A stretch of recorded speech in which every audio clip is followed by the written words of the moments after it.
L'incroyable histoire d'Anselme Adornes. Aventure historique. Une histoire Open Saga. Au fil de ce récit, les mots les plus anciens seront soulignés pour vous.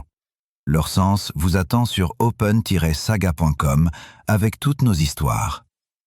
Bonne écoute à vous, chers voyageurs du temps. Chapitre 1. Chassé de Bruges, il jure de revenir. Une rue de Bruges, à l'aube. Le brouillard sent encore le canal et la laine mouillée. Une foule serrée bourdonne, puis hurle. Deux silhouettes en livrée, l'uniforme aux couleurs du duc, s'effondrent au milieu de la chaussée sous une grêle de coups. Les frères Varsener, le bourgmestre et le capitaine du quartier, ne se relèveront plus. Un troisième homme, le capitaine Jacob Adornes, se glisse entre deux portes basses et disparaît. À quelques rues de là, dans la grande maison de la Peperstraat, un enfant écoute. Il a 12 ans. Il s'appelle Anselme. Sa mère, Elisabeth Braderick, range à la hâte des linges et des livres dans deux coffres.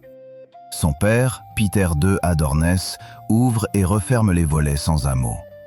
Au-dessus de la cheminée, un grand livre d'heures ouvert sur un signet de soie. Sur l'étagère basse, un manuscrit latin que l'enfant aime entre tous, un de ceux que son père lui fait lire depuis qu'il s'est éplé. Anselme n'a jamais vu Bruges autrement que comme la sienne.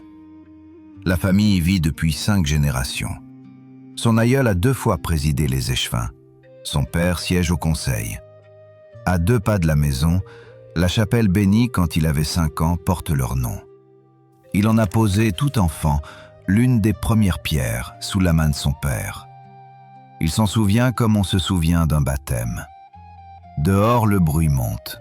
On entend taper sur les boucliers de cuir, on entend des cris, on entend des noms. Une voix lance et d'autres reprennent. À bas les hommes du duc! Adornes! Adornes! Où sont les Adornes? Où sont les Adornes? Peter II saisit son fils par l'épaule. Il ne dit rien. Sa main tremble une fois, puis se ferme. Anselme n'a jamais vu son père ainsi. À l'étage, un valet entre, soufflant, un manteau mouillé sur le bras, et lance « Maître Jacob est sauf. On l'a fait passer par les jardins de l'abbaye. » Peter II demande. « Et les Varsener ?» Le valet baisse la tête. Le père ferme les yeux, puis ordonne. « Le chariot, tout de suite. » Dans la cour, 2 roues de bois grincent sur les pavés humides. Elisabeth dépose les coffres, un crucifix d'argent, un coussin brodé. Anselme voit son père glisser dans un tissu sombre une petite boîte. Une bulle pontificale, peut-être? Les papiers de la chapelle? L'enfant ne pose pas de questions. Mais quand sa mère cherche à le faire monter, il se dégage et court vers la pièce du fond. Il en revient en serrant contre lui le manuscrit. Personne ne lui a dit de le prendre. Personne, après, ne lui dira de le lâcher. Le chariot s'ébranle. La porte de la cour se referme derrière eux. Pour la première fois de sa courte vie, Anselme Adornes quitte Bruges autrement que pour une procession. Derrière les rideaux du chariot, la ville n'est plus une ville. Elle est devenue une voie. La voie des métiers soulevés, qui ont déjà fait tomber 2 hommes en livrée et qui réclament d'autres têtes. Tisserands, bouchers, portefaix, bateliers. Tous ceux qui depuis des mois grondent contre les impôts du duc Philippe le Bon, contre ses baillis, contre ses receveurs, contre les familles qui le servent. Les Adornes en font partie. À la porte de la bouverie, un sergent reconnaît l'écu sur la couverture du coffre, hésite, finit par lever la main. La porte s'ouvre, le chariot passe. Bruges se referme. Sur la route de Dam, le brouillard s'est levé. Anselme regarde par la fente du rideau. Il voit un berger immobile, une ferme au toit bas, une croix de pierre dans un champ. Il ne comprend pas pourquoi cette croix lui semble plus loin que d'habitude. Au premier relais, il retrouve l'oncle Jacob.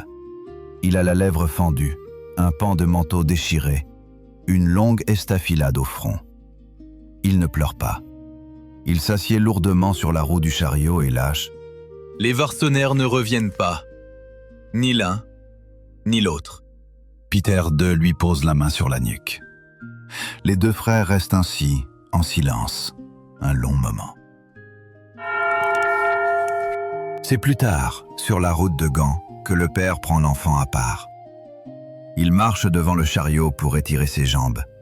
Il fait signe à Anselme de venir. Le brouillard est encore là.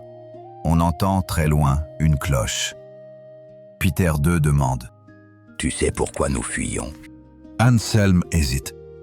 Il pourrait répondre tous les mots qu'il entend depuis des semaines.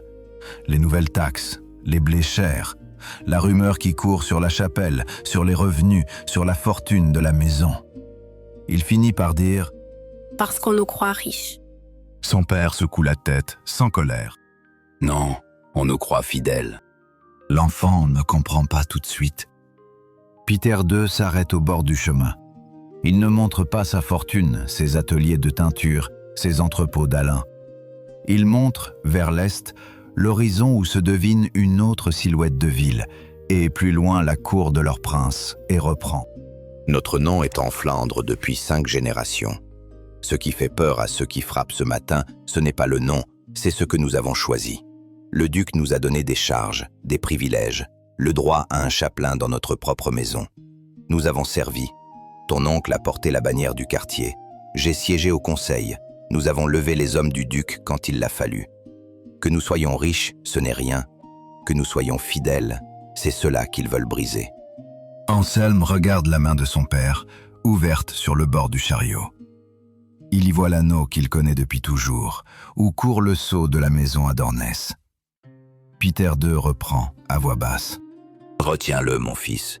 Les marchands prudents épousent toujours le parti qui gagne. Nous ne sommes pas de cela. Nous tenons. C'est ce que la maison de Bourgogne attend de nous. C'est ce qu'il faudra qu'un jour tu attendes de toi-même. » L'enfant ne répond pas, mais quelque chose en lui prend place. Une sorte de certitude petite et dure, comme la pierre qu'il a posée jadis dans le mur de la chapelle. Au crépuscule, le chariot atteint un village. La porte d'une auberge s'ouvre. On entre, on se tait, on mange peu. La nouvelle des amendes infligées par les insurgés circule déjà. La famille perdra beaucoup sur ses biens brugeois, peut-être tout. Dans le coin sombre de la pièce, Anselme serre contre sa poitrine le manuscrit. Personne ne le regarde. Personne ne le voit. C'est le moment exact où, sans qu'il en sache encore le mot, il choisit de ne pas céder. La nuit, le chariot reprend la route. Élisabeth s'est endormie, la tête contre un coffre. Peter II et Jacob parlent à voix basse, à l'avant, du duc, des amendes, de ce qu'il faudra écrire dès demain à Lille ou à Gand pour faire entendre leur version. La pluie tape doucement sur la bâche. Anselme garde les yeux ouverts. Il revoit la chaussée du matin, les deux silhouettes au sol, la foule qui ne se taisait pas. Il revoit la main tremblante de son père. Il revoit l'anneau au sceau de la maison. Il revoit surtout l'image inverse, Bruges au printemps, la procession, la place blanche de monde, la voix de la duchesse qui un jour, peut-être, prononcerait son nom. Alors, sans bouger, sans parler, dans le silence du chariot et le balancement des roues, l'enfant prend sa décision. Il reviendra. Quoi qu'il arrive et quoi qu'il en coûte, il reviendra à Bruges. Reste à savoir comment et avec quelles armes. La route, ce soir, n'a pas de réponse. Mais le chariot roule, et il roule déjà vers ce qu'il faudra, demain, apprendre à conquérir.